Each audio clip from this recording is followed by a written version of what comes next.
अस्सलाम वालेकुम dear students, कैसे हैं आप सब। उम्मीद करता हूँ खैरियत से होंगे। खुशामदीद, वेलकम बैक आप सब स्टूडेंट्स को एक बार फिर से।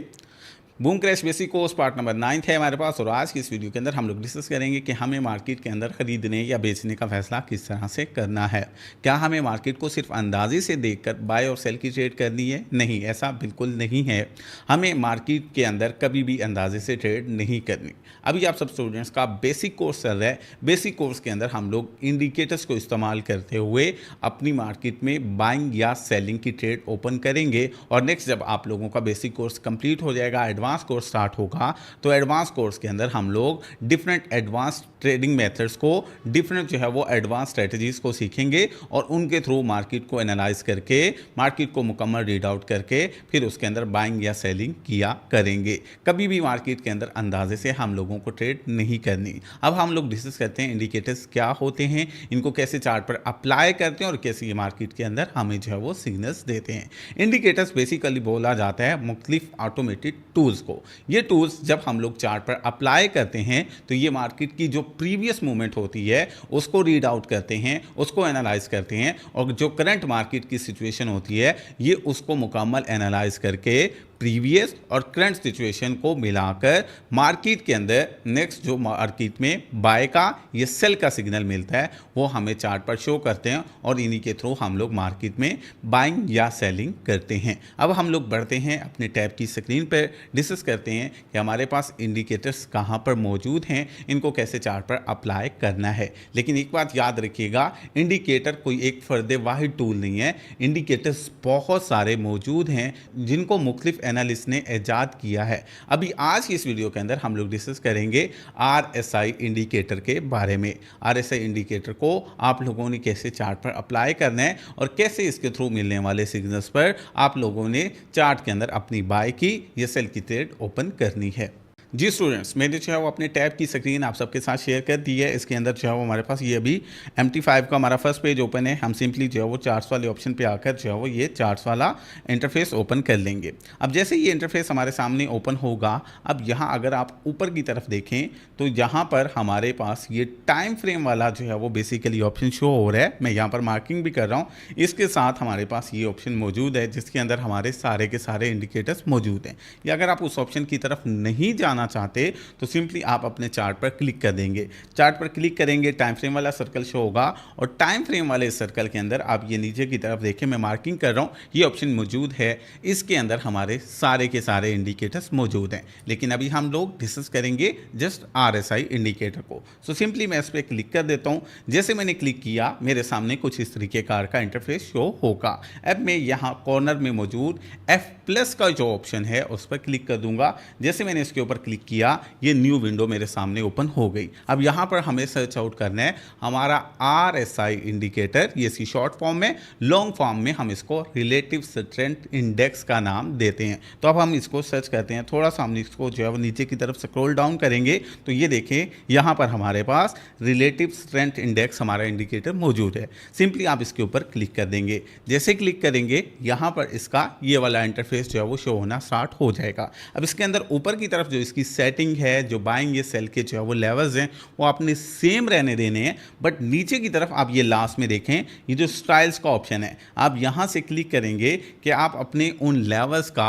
जहां से आपको बाइंग करनी है या सेलिंग करनी है उनका जो है वो स्टाइल क्या रखना चाहते हैं। आप डॉट्स के अंदर उनको जो है वो अपने चार्ट में शो करना चाहते हैं या पूरी एक लाइन के अंदर, तो मैं सिंपल यहां पर पूरी लाइन पे क्लिक कर देता हूं और ये ऊपर की तरफ जो स्टाइल लिखा हुआ है इसको मैं जो है वो 3, 4, 5 कर देता हूं। इसको मैं जितना बढ़ाऊंगा ये उतना वाजिया बड़ा जो है वो चार्ट के ऊपर मुझे दिखेगा। उसके अलावा आप कलर भी सिलेक्ट कर सकते हैं, जो भी कलर आपने सिलेक्ट करना हो। फॉर एग्जांपल मैं रेड कर लेता हूं। मैंने यहाँ पर रेड कलर सिलेक्ट कर लिया, स्टाइल जो है वो इसका फुल हाईलाइट कर दिया और नीचे जो है वो लाइन सेलेक्ट कर दी। सिंपली क्लिक कर दूंगा सेव पे। जैसे सेव पे क्लिक किया और इस तरीके का सा आपके सामने इंटरफेस शो हो जाएगा। अब यहाँ से आपने वापस आना है अपने चार्ट के अंदर। जैसे ही आप वापस आएंगे चार्ट के अंदर, अब यहाँ देखें कि मेरे पास आरएसआई इंडिकेटर लग चुका है और इसका जो है वो नीचे की तरफ एक अलग से विंडो शो हो रहा है। अब इसके अंदर कलर चेक करें, मैंने रेड कलर सेलेक्ट किया था, ये रेड कलर है और इसकी जो यहाँ पर बार चल रही है वो भी काफ़ी मोटी है। क्यों? क्योंकि मैंने उसको खुद काफ़ी मोटा किया था ताकि आप लोगों को वाज़िया नजर आए। तो आप इसको वहाँ सेम सेटिंग में जाकर चेंज भी कर सकते हैं। अब जैसे ही हम लोग यहाँ पर जो है वो अपना मार्केट में आए हैं, अब हमें यहाँ पर कैसे ख़रीदो फरोख्त करनी है, बाय कब करना है, सेल कब करना है, ये RSI इंडिकेटर हमें कैसे इशारे देता है। देखो RSI इंडिकेटर के अंदर यहाँ पर दो लेवल्स मौजूद हैं, एक 70 का लेवल है और एक 30 का लेवल है।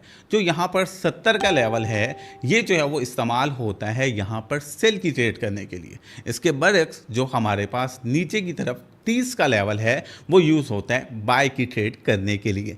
कैसे होता है ज़रा इसको प्रैक्टिकल समझने की कोशिश करते हैं। सबसे पहले ऊपर की तरफ आप जो है वो देखें, मैंने यहाँ पर जो टाइम फ्रेम सेलेक्ट कर रखा है वो M30 या H1 ही मैं यूज़ करूँगा। ये छोटे टाइम फ्रेम्स हैं, इस पर आपको डेली बेस पर एक दो अच्छी ट्रेड्स मिल जाएंगी। अगर आप बड़ा टाइम फ्रेम सेलेक्ट करेंगे तो वो मार्केट को आप बड़े जाविये में देख रहे होंगे, उससे आपको डेली बेस पर या जो है वो अपना वीकली बेस पर कोई एक आध ट्रेड मिलेगी, ज़्यादा ट्रेड नहीं मिलेगी। सो ज़्यादा ट्रेड्स करने के लिए हमें मार्केट को शॉर्ट जो है वो अपना जाविये में देखना है, यानी थोड़े अरसे के लिए मार्केट की मूवमेंट को जज करना है, थोड़े अरसे के लिए ट्रेड करनी है तो छोटा टाइम फ्रेम यूज़ करेंगे। तो टाइम फ्रेम M30 मैंने सेलेक्ट कर लिया है। अब यहाँ पर देखें, ये मेरे पास RSI इंडिकेटर मौजूद है। सबसे पहले मार्केट को देखें, मार्केट यहाँ से नीचे से ऊपर की तरफ जा रही है। आप यहाँ पर देखें, मैं यहाँ पर मार्किंग भी कर रहा हूँ, मार्केट यहाँ नीचे से ऊपर की तरफ जा रही है। सेम यहाँ नीचे आ जाए, RSI की लाइन भी यहाँ नीचे से ऊपर की तरफ जा रही है।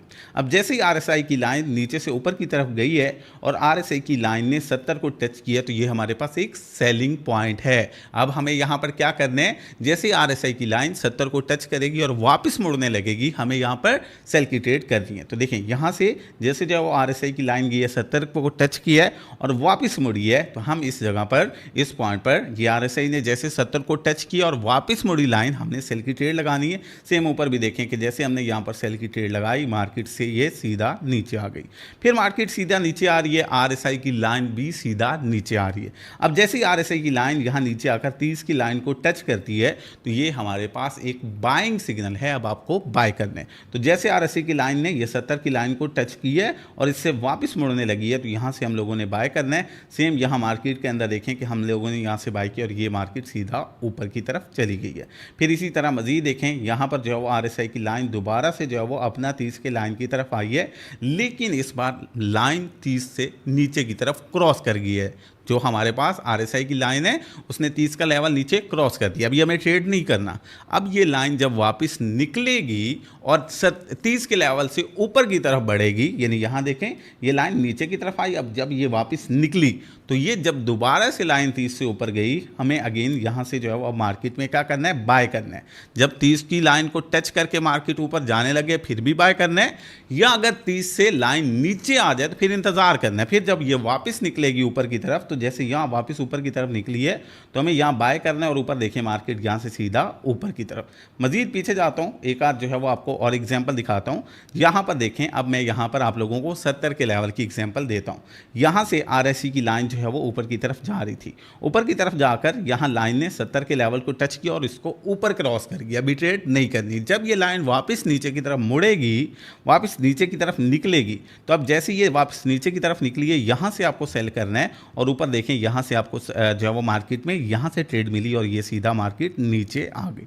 सो जब ये लाइन 70 के लेवल को टच करके वापस मुड़ेगी, आप सेल की ट्रेड लगाएंगे। जब RSI के लिए ये लाइन 30 के लेवल को टच करके वापस मुड़ेगी, आप बाय की ट्रेड लगाओगे।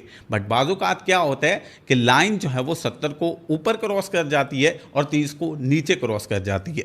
तो ऐसी सूरत हाल में वेट करना है। जब ये लाइन दोबारा 70 से नीचे निकलेगी फिर आप सेल लगाओगे, या अगर 30 से नीचे गई हुई तो उसे ऊपर निकलने दें। जब ये लाइन 30 से ऊपर निकलेगी तो फिर आप लोग जो है वो यहाँ पर बाय की ट्रेड लगाएंगे। इसी तरह आपको पीछे ये सारा मार्केट का जो हिस्ट्री है वो नज़र आ रहा है। आप तमाम पेयर्स के अंदर इस जो है वो RSI इंडिकेटर को इस्तेमाल कर सकते हैं और अपने डेमो अकाउंट के अंदर इसके थ्रू प्रैक्टिस कर सकते हैं। सो अब आप लोगों को मार्केट में ख़रीदने या बेचने का जो फैसला है अपने डेमो अकाउंट्स के अंदर वो जस्ट RSI इंडिकेटर को इस्तेमाल करते हुए करना है। होप सो आप लोगों को को अच्छे से इसकी समझ आ चुकी होगी। अभी आप लोग इसको अपने चार्ट्स पर अप्लाई करें और आज ही अपनी डेमो प्रैक्टिस स्टार्ट करें। ना सिर्फ अपनी डेमो प्रैक्टिस आपने स्टार्ट करनी है, बल्कि उसके जो भी रिजल्ट्स होंगे वो आपने हमारे फेसबुक ग्रुप या आप व्हाट्सएप ग्रुप जिसमें ऐड हैं उसके अंदर ज़रूर शेयर करनी है और एडमिन से रहनुमाई हासिल करनी है। मज़ीद इसके रिलेटेड आपका कोई भी क्वेश्चन है तो डिस्कशन ग्रुप के अंदर एडमिन के साथ ज़रूर डिस्कस करें। आज के लिए इतना ही काफ़ी है। मिलते हैं इंशाल्लाह नेक्स्ट वीडियो के अंदर। तब तक अपना ख्याल रखें। मुझे दें इजाज़त। अल्लाह हाफिज़।